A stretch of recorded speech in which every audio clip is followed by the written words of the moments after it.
Hey guys! Maganda rin gabi. Welcome back po dito sa Gandara sa your channel for showbiz update. Andito na naman nga po akong muli nagbabalik. Ang nagmamaganda na yung chismosong Kim Pao, wala na pong iba, si Gandara, upang magatid sa inyo ng latest update and fresh happenings patungkol kay Kim Chiu and Paolo Avellino. And para nga sa gabi ito ang tatalakayin natin at pag-uusapan ay may kinalaman nga dito sa balak ni Paolo Avellino. Mukhang handang-handa na si Paolo Avellino talaga mag-settle down. Nalala niyo yung mga past interviews niya, kaya kailangan niyang baguhin yung ilang mga bagay, aspeto sa buhay niya, personal, may pinaghahandaan kasi si Paolo Avellino and mukhang siguro laki naman na ng pinagbago ni Pao. Mukhang ready na rin nga talaga siya na nagpaparinig kay Kimi. Yan, yes, kasi mainit ang pinag-uusapan ngayon sa social media. Mukhang si Kim na lang talaga ang iniintay. Pero bago po ang lahat ng yan, sa mga hindi pa nakaka-subscribe dito sa ating channel, maaari lamang na pindutin po ninyo ang subscribe button at notification bell na nandyan sa baba para mag-updated po kayo at ma-notify tuwing may bago tayong chika at balita hinggil sa Kim Pao. Basta mga balita na may kinalaman kay Kim Chiu and Paolo Avellino, sagot na po natin yan.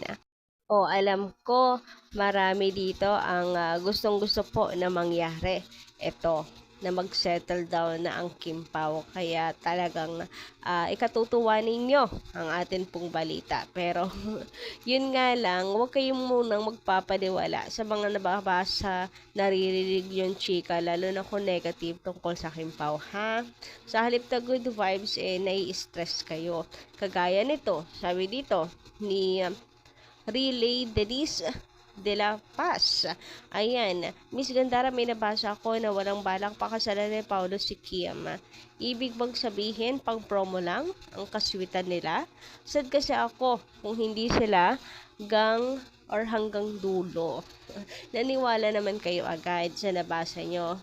Nabasa nyo nga lang, di ba? Kay Paolo ba nang galing na ayaw niyang pakasalan si Kim? Mayroon ba kayo narinig kay Paolo na malandi? Wala, di ba? May narinig ba kayo kay Paolo ng easy to get? Wala, di ba? Or something negative na pwede makapekto kay Kim? Wala naman, di ba? Si Paolo Avellino noon, kahit sabihin natin na may fandom siya sa last kalab team, wala siyang paki.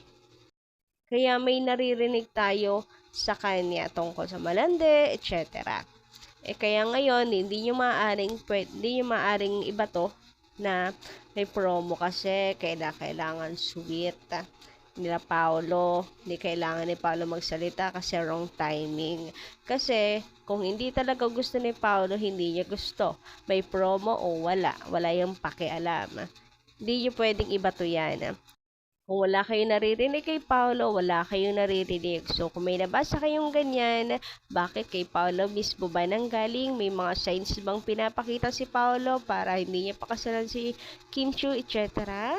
Wala naman, even signs man lang na ayaw niya kay Kimi, wala tayong makita. Wala kayong maramdaman. Wala kayong mahanap. Kasi sa totoo lang, sa kanilang dalawa ni Kim, siya yung mas in love. Nagtanong nga si Kim Chiu, di ba? Nung nakaraan, sinong in love dito? Sigaw ng mga tao, si Paolo. Puro Paolo. Tinan nyo naman yung tawa ni Paolo, guilty. Talagang mas in love kasi talaga si Paolo Avellino. Anyway, andun ulit tayo sa sinasabi ninyo na nabasa nyo. Huwag kayong magpaniwala naman. So, sana ay masugot natin sa update natin ngayon yung katanungan nyo na kung pang promo lang ang Kim Pao. Lagi ka naman sinasabing hindi. Pero, sana maliwanagan kayo ngayon dahil halata naman kay Paolo Avellino na gusto nang mag-settle down at nagpaparinig kay Kim Chiu. Dahil pa rin yan dito doon sa tampuhan daw ng Kim Paolo, umuwi from LA. Sabi dito ni Aini Santiago, pauwi na kasi baka si Kimi mismo ang may gusto na siya ang magtulak. May masabi lang na hindi maganda. Kung solid Kim Pao, hindi mo masasabi yung ganong issue, be positive lang. Kaya nga, kung sa kanila may tampuhan, ayaw agad pakasalan. Or nagtulak lang si Kimi, wala nang pakialam. Ano ba yung mga utak na yan, ang sakit sa ulo. Sabi naman ni Madam Corazon Reyes, sige pagalitan nyo nga, Madam Corazon. Lahat na lang binibigyan nyo ng issue. Malay nyo si Kim ang may gusto na siya ang magdala. Nabubuhat nga niya ang barbell sa gym. Yan lang pag sisintir ng mga fans. Walang kakwenta-kwenta issue. Mas malakas pa nga ata si Kim kaysa kay Paolo. Okay lang yan. Hoy, grabe namang mas malakas si Kim kay Paolo. Pero totoo yan. Oo nga, no. Nabubuhat nga niya yung mga malalaking barbell sa gym. Pagtutulak pa kaya ng cart, nagtutulak lang naman, di naman buhat-buhat. Huwag niyong bigyan masyado ng issue. Tapos, ayan, napunta na sa ayaw pakasalin ni Paolo. O, di ba, nagkakasaka-saka lang. Kaya, good vibes lang tayo. Good vibes. Kung may gusto man pakasalan si Paula Avellino, yun yung mga hindi masyadong maarte, masyadong daming nalalaman sa buhay pa, dami pang mga seremonyas. Yung strong independent woman, mabilis kumilos, wifey material, etc. Hindi yung dami pang nalalaman. Anyway, nakaartihan. Si Kimi hindi ganon, kaya talagang nakita na ni Paolo ang kanyang mapapangasawa. Huy, ang kanyang aasawahin. Huy, And speaking of, nakita na niya ang kanyang mapapangasawa, eto na nga pag-usapan natin, ang pagsisettle down. Kasi mukhang si Paolo ay may balak na talagang mag-settle down. Meron na lang siyang iniintay. Yung taong nasa tabi niya ngayon. Hoy, grabehan yun. So, yes, mainit itong pinag-uusapan ngayon kasi dahil po sa video ng Kim Pao doon sa dudugtungan ang My Love Will Make You. So, napanood nyo na ba yung video na yan? Mamaya play natin. Tingnan nyo yung tingin ni Paolo. Nakatingin kay Kimi. Parang sinasabing, ikaw na lang iniintay ko. Ganon. Si Kim naman, tingnan nyo yung reaction niya. Alam niya din na nagpaparinig na si Pao. Uy, grabe naman yun. Kung makakwento Gandara, parang sure na sure.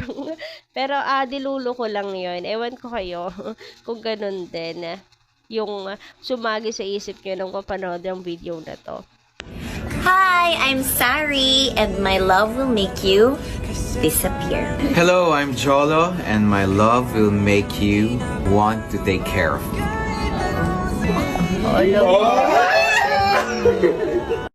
O, diba? Nakakaloko itong mga tinginan na yan ni Paolo Avellino, eh.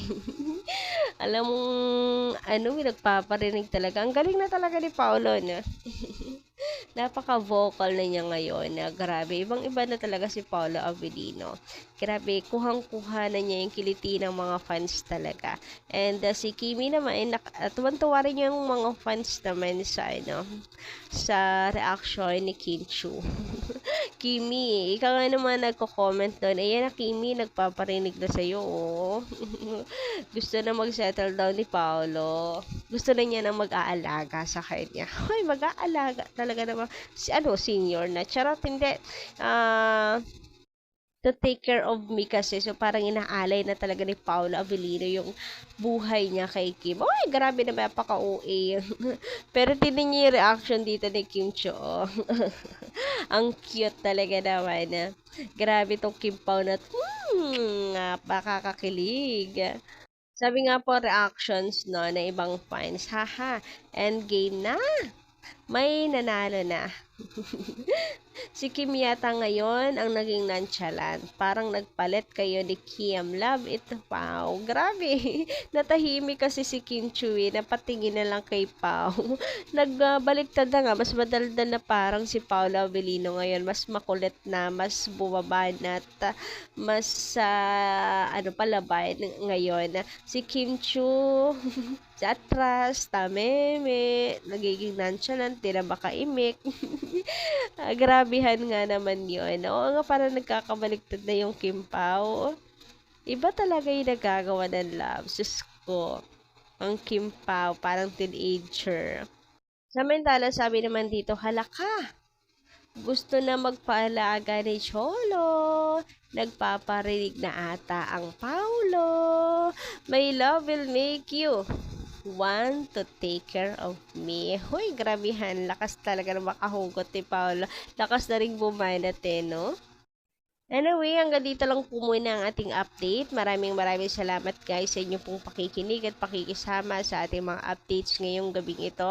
And don't forget to click the subscribe button and notification bell for more updates. Salamat!